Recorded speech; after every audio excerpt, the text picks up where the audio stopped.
সবাই কেমন আছো? আমি আবারও চলে এসেছি বংবিহারি তরফ থেকে। তো আজ ছিল ছট পুজোর দ্বিতীয় দিন।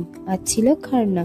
খারনা শব্দের অর্থ হলো শুদ্ধ করা, অর্থাৎ যিনি উপোস করেন তিনি সারাদিন নির্জলা উপোস করে রাত্রে পায়েস আর রুটি করে সেটা ঠাকুরকে নিবেদন করে তারপর তিনি গ্রহণ করেন।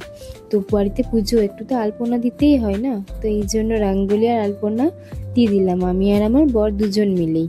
তো আর যে খরনার যে সব থেকে মূল উপকরণ সেটি হচ্ছে পায়েস। তো এখানে দেখো হাঁড়িতে পায়েস এর জন্য দুধটা ফোটানো হচ্ছে আর এদিকে চালটাও ভালো করে কুটে নেওয়া হচ্ছে। তো তার সাথে সাথে আটাটাও ভালো করে মেখে নেওয়া হচ্ছে আর এই ফুলগুলো পুজোর জন্য আমি তৈরি করছিলাম। তো এখানে দেখো দুধটা খুব ভালো করে ফুটে গেছে এবং আতপ চালটা খুব ভালো করে এখানে মেশানো হয়ে গেছে। তো মেশানোর পর চিনি দেওয়া হলো স্বাদ মতো। তো এখানে পায়েসটা হতে থাক আর এর পাশাপাশি খারনার যে মূল অংশ রুটি, তো সেই রুটিটা ভালো করে বেলে নিচ্ছে। তো এরপরে পায়েস আর রুটি হয়ে যাওয়ার পর আমি রুটিগুলোতে ভালো করে ঘি মাখিয়ে দিলাম। এরপর দেখো রুটির মধ্যে সিঁদুর কেটে দেওয়া হচ্ছে পরপর রুটিগুলোতে। তো এরপর আমি আর একটা মাসি ছিল, উনিও ছট পুজো করবে, তো তার জন্য তাকে ভালো করে সিঁদুর লাগিয়ে দিচ্ছে, সেও আমাকে সিঁদুরটা লাগিয়ে দিচ্ছে।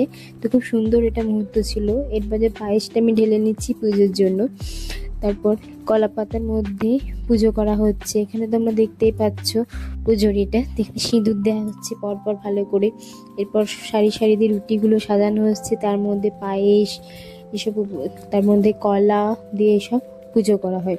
তো যিনি উপোস করেন তিনি এইভাবে পুজোটা করেন। তারপর তিনি প্রসাদটা গ্রহণ করবে, তারপর আমরা সবাই যারা আছি তবেই সেই প্রসাদটা গ্রহণ করব। আর এই দিন বলা হয় যে শুদ্র বস্ত্র পরিধান করে নির্জলা উপবাস করে তবে এই ব্রতটা সম্পন্ন হয়। সূর্যদেব বা ছাটি মায়ের জন্য এই ব্রতটা করা হয়। তো এরপর এখানে মূল আর একটা উপকরণ ছিল ধুনো দেওয়া। তো এখানে দেখো দাদি ধুনোটা তৈরি করছে। এই ধুনোটাও এই লাস্টে এখানে জ্বালানো হবে। আর পুজো বললে বাড়িতে কথা, প্রদীপ মোমবাতি ছাড়া কি এটা সম্পূর্ণ হয়? তো দেখো রঙ্গোলির উপরে যখন মোমবাতি আর প্রদীপগুলো দেওয়া হচ্ছে রঙ্গোলিটা আরো খুব সুন্দরভাবে জ্বলে উঠছে।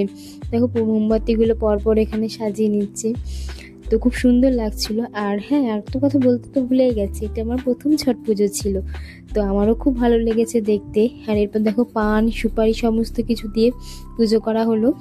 এবার মা আর মাসি দুজনেই ঠাকুরের কাছে নিজের নিজের মনোবাঞ্ছনা যা যা প্রার্থনা ছিল সেগুলো বলছে এবং প্রণাম করছে। তো এটা দেখতে আমারও খুব ভালো লাগছিল এবং এখান থেকে আমি অনেক কিছু শিখেও ছিলাম। আর দেখো আমি এখানে থালাতে প্রসাদটা সাজিয়ে দিয়েছি আর জল ওরা রেডি করে নিয়েছে, এরপর ওনারা খাবেন আর তারপর ওনারা প্রসাদটা গ্রহণ করে আমরা এখানে দেখো সবাই মিলে মজা করছি। তো আজকের মতো সবাইকে টাটা।